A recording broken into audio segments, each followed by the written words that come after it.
Hello guys, monarch legacy of monsters का 5th episode the wait out आ चुका है।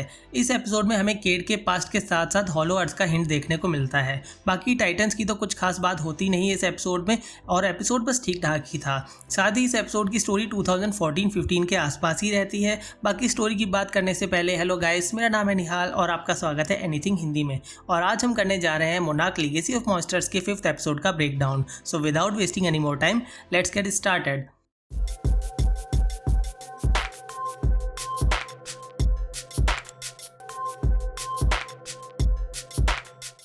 एपिसोड की शुरुआत अलास्का में ही मोनार्क कमांड पोस्ट में होती है, जहां पर केट, में केंटारो और ली को कैप्चर करके अलग अलग रूम में बंद किया गया होता है। इंट्रो के बाद हम लोग देखते हैं कि डुवॉल मे के पास आती है। उसके पास मे के पासपोर्ट्स होते हैं, जिन्हें देखकर वो मे से कहती है कि वो उसे टाइटनस में हैविट बुलाए या लायरा मैथ्यू बुलाए। यहाँ ये चीज ध्यान देने वाली है कि पासपोर्ट्स में पासपोर्ट होल्डर की फोटो होती है, और अगर डुवॉल मे को देखकर कंफ्यूज है कि उसे क्या बुलाया जाए, तो इसका मतलब है कि दोनों पासपोर्ट्स में मे की ही फोटो लगी होगी। इससे ये स्पेकुलेशन होता है कि क्या लायरा मे की आइडेंटिकल ट्विन हो सकती है। डुवॉल मे को धमकी देती है कि अगर मे डुवॉल को सब कुछ नहीं बताएगी तो वो लायरा तक पहुंच जाएगी, और अगर मे को सेफली घर जाना है तो डुवॉल को सब कुछ बताते रहना होगा।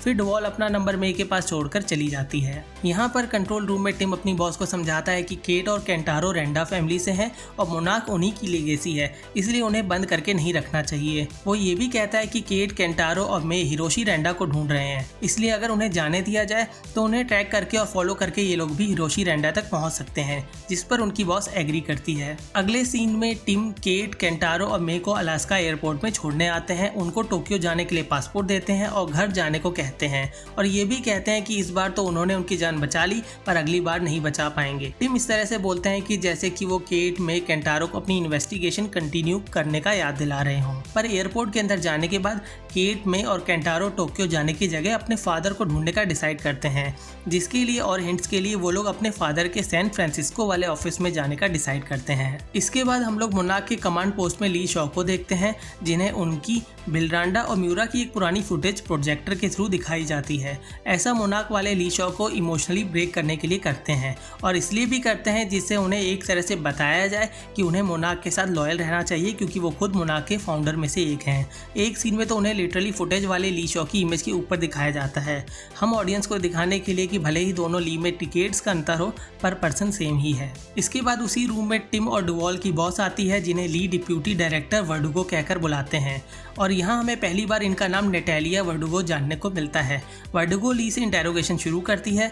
इसी बीच कंट्रोल रूम में टिम और डुवॉल इन लोगों को देख रहे होते हैं। तभी डुवॉल टिम से पूछती है कि ली 91 ईयर्स के होके भी 90 ईयर्स के क्यों नहीं लगते हैं, जिस पर टिम बताते हैं कि उन्होंने सुना है कि ली किसी मिशन में गए थे जो अनसक्सेसफुल हुआ था, शायद वहाँ कुछ ऐसा हुआ होगा जिसका असर उनकी एज में भी दिखता है। तभी इंटेरोगेशन में वर्डुगो पूछती है कि बिलरांडा की फाइल्स में ऐसा क्या है जिसके लिए वो डिकेड्स बाद फिर बाहर आए और अचानक एक ऐसे टाइटन को ढूंढ लेते हैं जिसे कभी मोनार्क ने भी नहीं देखा, जिस पर ली, टिम और डुवॉल से कहते हैं कि मोनार्क गलत है और मोनार्क को अभी कुछ भी नहीं पता है जो उन्हें पता है। ली इस सीन में ज़रूर हॉलो अर्थ की बात कर रहे होते हैं, जिसे गॉडजिला वर्सेस कॉन्ग मूवी में दिखाया गया है। अगले सीन में हम देखते हैं कि ली को गार्ड्स के द्वारा कहीं ले जाया जा रहा होता है, ज़रूर हॉलो अर्थ के बारे में पूछने के लिए। खैर, यहाँ केट, में और केंटारो सैन फ्रांसिस्को में आ जाते हैं और कैब का वेट करने लगते हैं। तभी वहाँ केट की मदर के वर्क पार्टनर जेम्स आ जाते हैं, जो उन्हें केट के घर तक लिफ्ट दे देते हैं। यहाँ हमें पता चलता है कि केट की मदर कैरोलिन और जेम्स फेमा यानी फेडरल इमरजेंसी मैनेजमेंट एजेंसी के लिए काम करते हैं।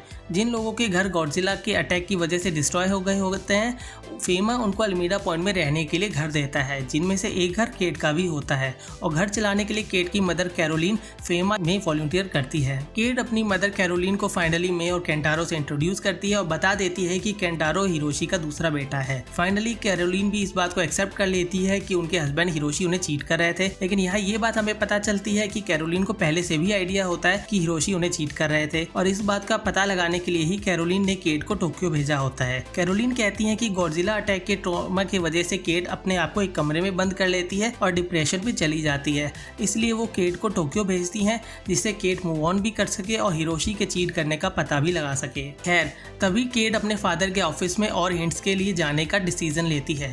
केट की मदर बताती है कि वो पूरा एरिया गॉडजिला के अटैक की वजह से डिस्ट्रॉय हो गया था, और अब वो एक रिस्ट्रिक्टेड जोन है जहाँ सिर्फ फेमा वाले ही जा सकते हैं, और इनके अलावा अगर कोई वहाँ मिल जाए तो उन्हें शूट कर दिया जाता है। हालांकि केट की मदर भी फेमा की एक वॉलंटियर होती है और वहाँ से सामान कलेक्ट करती है, इसलिए केट की मदर जेम्स के साथ उन्हें छुपकर वहाँ ड्रॉप करती है और सुबह 8 बजे मिलने को कहती है। वहाँ पहुँचने के बाद केट को रास्ते में अपना पास्ट फिर से याद आने लगता है और हम लोग गॉडजिला के आने के 2 दिन पहले वाले सीन को देखते हैं। केट उस टाइम एक स्कूल टीचर होती है और अपनी कलीग के साथ रिलेशनशिप में होती है। उसकी कलीग उसे अपने साथ एक फ्लैट में मूव इन करने के लिए कहती है, लेकिन केट उसे चीट कर रही होती है, मतलब उसी टाइम वो किसी और के साथ भी रिलेशनशिप में होती है। इसके बाद हम लोग गॉडजिला के आने वाले दिन का सीन देखते हैं जिसमें केट के स्कूल में स्टूडेंट को बसेस से कहीं सेफ जगह ले जाया जा रहा होता है। तभी केट अपनी कलीग के साथ रुकने से मना कर देती है अपनी जान बचाने के लिए, जिस पर आखिरी इंटरेक्शन के टाइम उसकी कलीग उसको एक बैड लवर कहती है और ऑफ कोर्स इसके बाद केट की बस ब्रिज से गिर जाती है, पर केट बच जाती है और ऑब्वियसली उसकी कलीग भी गॉडजिला की वजह से मारी जाती है। सीन प्रेजेंट में शिफ्ट होता है जब यही सब याद करके केट को मेंटल ब्रेकडाउन हो जाता है। वो सोचती है जैसे उसने अपनी कलीग को चीट किया वैसे ही उसके फादर, उसकी मदर और उसे चीट कर रहे थे, जिसके लिए वो केंटारो को ब्लेम देती है। लेकिन केंटारो और मे इस सिचुएशन को केयरफुली मैनेज करते हैं। मे केट को काम करती है, जिस पर केट कहती है कि वो डिजर्व नहीं करती कि मे उसकी केयर करे। मे उसे कहती है कि पास्ट से मूव ऑन करने का एक ही रास्ता होता है और वो है अपने पास्ट को फेस करना।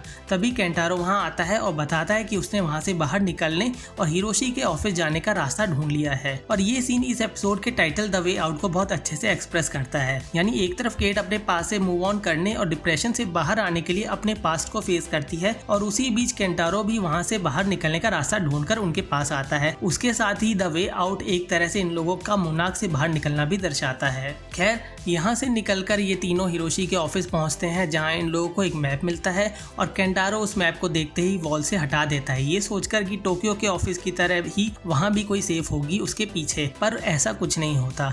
केट मैप को देखकर कहती है कि मैप किसी चीज़ का रास्ता बताता है और वो रास्ता किसी सैटेलाइट का नहीं है। केट साइंस टीचर होती है इसलिए उसे मैप रीड करना आता है, पर उन्हें पता नहीं होता कि वो किस चीज़ का रास्ता है। तभी केंटारो को एक आइडिया आता है, वो बिल रेंडा की फाइल्स वाले एक मैप को निकालता है और सनशाइन की हेल्प से उस मैप में प्रोजेक्ट करता है। उन्हें मैप में कुछ पॉइंट्स हाईलाइटेड मिलते हैं जो कि एक रास्ता होता है जहाँ हिरोशी गए होते हैं, जैसे कि अलास्का, और उसके बाद अगला पॉइंट अफ्रीका में होता है, जिसका मतलब हिरोशी अफ्रीका में हो सकते हैं। ऐसे सनशाइन को यूज करने का आइडिया इसलिए केंटारो को आता है क्योंकि केंटारो एक आर्टिस्ट होता है और इस तरह की आर्ट पहले भी बना चुका होता है। ये मैप लेकर ये तीनों वापस कैरोलिन के घर आ जाते हैं। तभी केट पूछती है कि जेम्स और कैरोलिन क्या डेट कर रहे हैं, जिस पर कैरोलिन कहती है कि जेम्स बस उनके हाँ का वेट कर रहा है। कैरोलिन बताती है कि उनको हिरोशी के चीट करने के बारे में पहले से आइडिया था, लेकिन उनको हिरोशी के हाफ हस्बैंड होने से कोई प्रॉब्लम नहीं थी, पर वो केट को इसलिए टोक्यो भेजती है क्योंकि केट हाफ फादर डिजर्व नहीं करती और केट को सारी सच्चाई पता होनी चाहिए।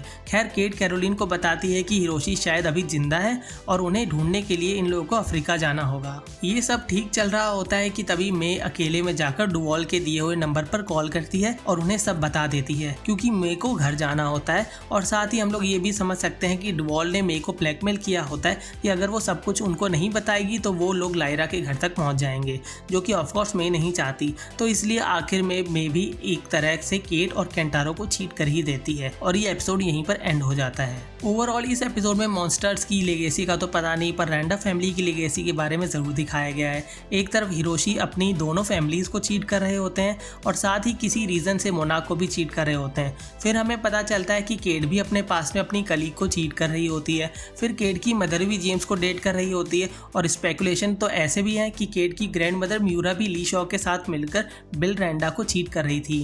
खैर, वो तो आने वाले एपिसोड में पता चलेगा। और एंड में रैंडा फैमिली को मे भी चीट कर रही होती है मोनाक के साथ मिलकर। ये सब देखकर लगता है कि the only way out in लोगों को प्रॉब्लम्स को फेस करना नहीं, चीट करना लगता है। खैर, एपिसोड ठीक ठाक था। ये एपिसोड द वे आउट से ज़्यादा द वे चीट को ज़रूर पोर्ट्रे करता है। इस एपिसोड में हमें केट के पास्ट के बारे में दिखाया जाता है और आई गेस कि जो पॉइंट्स मैप में दिखाए गए हैं वो हो सकता है सिर्फ हिरोशी की लोकेशन के ही नहीं, बल्कि हेलो अर्थ के पोर्टल्स के बारे में भी हो सकते हैं, जिनके बारे में शायद ली शॉ भी बात कर रहे थे। बाकी इसके बारे में तो आने वाले एपिसोड्स में ही पता चलेगा। तो गाइस, ये था मोनाक लेगेसी और मॉन्स्टर्स के 5th एपिसोड का ब्रेकडाउन। अगर आपको वीडियो पसंद आई हो तो लाइक करें, कमेंट करें, शेयर करें और चैनल को सब्सक्राइब करना ना भूलें। मिलते हैं अगली वीडियो में।